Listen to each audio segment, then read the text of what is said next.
खुशी 22 साल की लड़की थी। खुशी अपनी माँ से दूर बाहर कॉलेज में हॉस्टल में रहकर पढ़ती थी।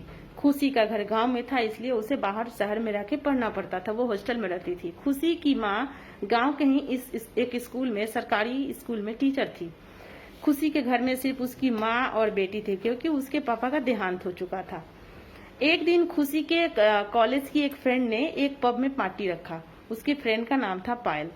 खुशी वहां पार्टी में गई। काफी एंजॉय हो रहा था। वहां कॉलेज के फ्रेंड्स के अलावा बाहर के लोग भी बहुत सारे थे। वहां पे डांस हो रही थी, सब एंजॉय कर रहे थे। खुशी भी डांस कर रही थी। डांस करते करते खुशी को प्यास लगा। वो पानी पीने के लिए काउंटर पे गई। पानी या कोल्ड ड्रिंक्स जो भी हो, वो पीने के लिए काउंटर पे गई। जब वो काउंटर पे गई तो वहां पर एक लड़का उसे काफी देर से घूर रहा था। वो भी उस पार्टी में आया हुआ था। उसके बाद जैसे खुशी काउंटर पे गई, वो लड़का वहां आके बोला, hi my name is Harsh Kapoor and what is your name. तो खुशी ने बोला, मैं अजनबियों से बात नहीं करती। इस पर वो लड़का ने बोला कि अजनबी किस बात की, मैं अभी अपने बारे में परिचय दे देता हूँ, जान पहचान कर लेता हूँ। ऐसा कर उसने बोला कि मेरा नाम हर्ष कपूर है, मैं रांची का रहने वाला हूँ, मैं बिजनेस के सिलसिले में यहाँ आया हुआ हूँ और मैं यहाँ रांची के ब्लू मून होटल में ठहरा हुआ हूँ। ब्लू मून होटल रांची का बड़ा फेमस होटल है, ऐसा उसने बोला। और बाहर इधर उधर की बातें करने लगे। उसके बाद से खुशी भी अपने बारे में सब कुछ बताई। दोनों एकदम पूरा घुल मिल गए। घुलते मिलने के बाद दोनों एक दूसरे को फोन नंबर दिया और फिर अपने अपने घर चले गए। फिर धीरे धीरे दोनों में बातें होते रही, मुलाकातें होते रही। मुलाकातें होते होते दोनों एक दूसरे के बहुत करीब आ गए, और इतने करीब आ गए कि खुशी उसके प्यार में पागल होकर अपना सब कुछ उसे सौंप दी। फिर कुछ दिन के बाद वो लड़का रांची चला गया। इधर खुशी का फाइनल ईयर का पेपर था। फाइनल ईयर पेपर के समय खुशी को लगा कि उसका तबीयत ठीक नहीं लग रहा है। उसे अचानक से चक्कर आने लगे, उल्टियां होने लगी। उसको टेंशन हो गया। फिर उसने एक प्रेगनेंसी किट मंगाया और खुद से चेक किया तो उसे पता चला कि वो प्रेग्नेंट है। अब उसको टेंशन हो गई। उसके बाद उसने हर्ष को कॉल किया, बहुत बार कॉल किया, लेकिन उसका फोन स्विच ऑफ था। जो नंबर से वो उसको दे चुका था, वो नंबर स्विच ऑफ बंद आ रहा था। फिर वो तो रांची का में रहने वाला है, लेकिन रांची में कहाँ का रहने वाला है, ये एड्रेस भी खुशी को पता नहीं था, क्योंकि खुशी ने ये कभी जानने की कोशिश ही नहीं की थी। फिर वो जिस होटल में ठहरा हुआ था, उस होटल में जाकर उसने पता लगाने को चाहा तो होटल वाले ने बोला कि नहीं, ये हम लोग नहीं बता सकते हैं। फिर भी बहुत रिक्वेस्ट करने के बाद खुशी को उन लोगों ने बताया कि यहाँ कोई हर्ष कपूर नाम का आदमी का किसी का बुकिंग नहीं है। तब उसे रियलाइज हुआ, खुशी को रियलाइज हुआ कि मेरे साथ धोखा हुआ है और वो अब कुछ नहीं कर सकती है। फिर उसने जैसे तैसे लास्ट ईयर का एग्जाम दिया। एग्जाम देने के बाद वो अपना सामान पैकिंग कर घर आ गई, क्योंकि वो लास्ट ईयर के बाद वो हमेशा हमेशा के लिए अपनी मम्मी के पास आने वाली थी। जब वो गांव आई तो गांव आने से उसको बहुत खुशी होता था, लेकिन इस बार उसे कोई खुशी नहीं थी। वो काफी शॉक और सैड रहती थी, चुपचाप बैठे रहती थी।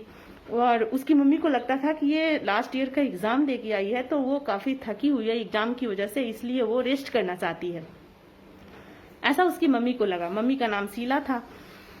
फिर ऐसे 2-3 दिन गुजर गए, तब जाके माँ को फील हुआ कि कुछ ना कुछ बात जरूर है, तभी मेरी बेटी ऐसे गुमसुम सी रहती है। फिर उसने प्यार से जाकर के खुशी से पूछा कि बोलो क्या बात है, तुम ऐसे क्यों गुमसुम रहती हो, तुम बहुत खोई खोई से रहती हो, अलग अलग रहती हो, बात क्या है।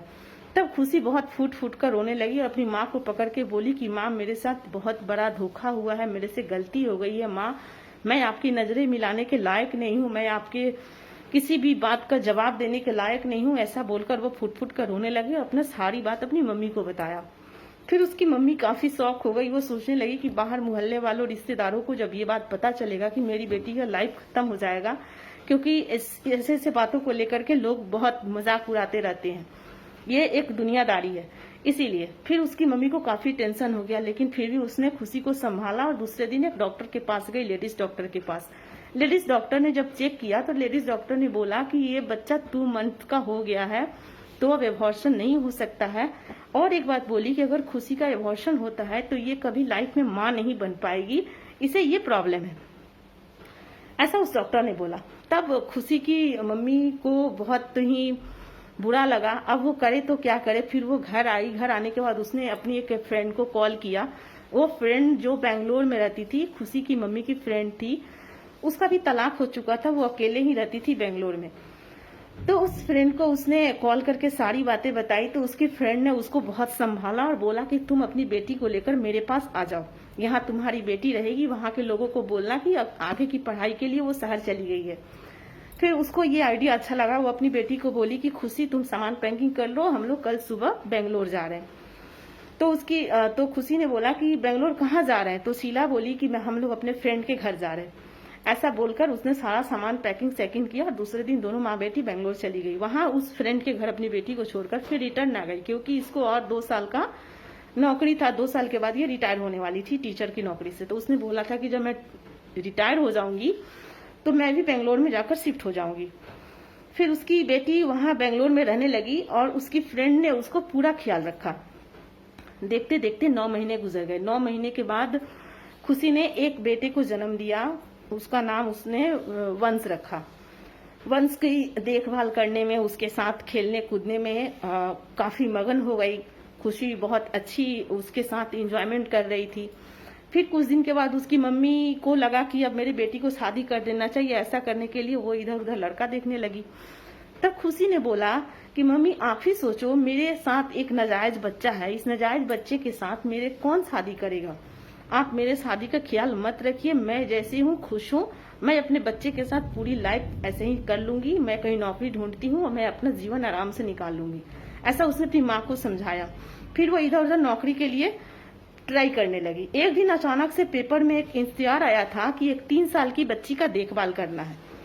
तो वो उसको लगा कि मैं अपने बेटा का देखभाल करती ही हूँ, मैं ये नौकरी कर सकती हूँ। ऐसा कर कर वो इंटरव्यू देने चली गई। जहाँ इंटरव्यू देने गई वहाँ एक बहुत बड़े बिजनेसमैन का घर था, उसकी बेटी थी 3 साल की।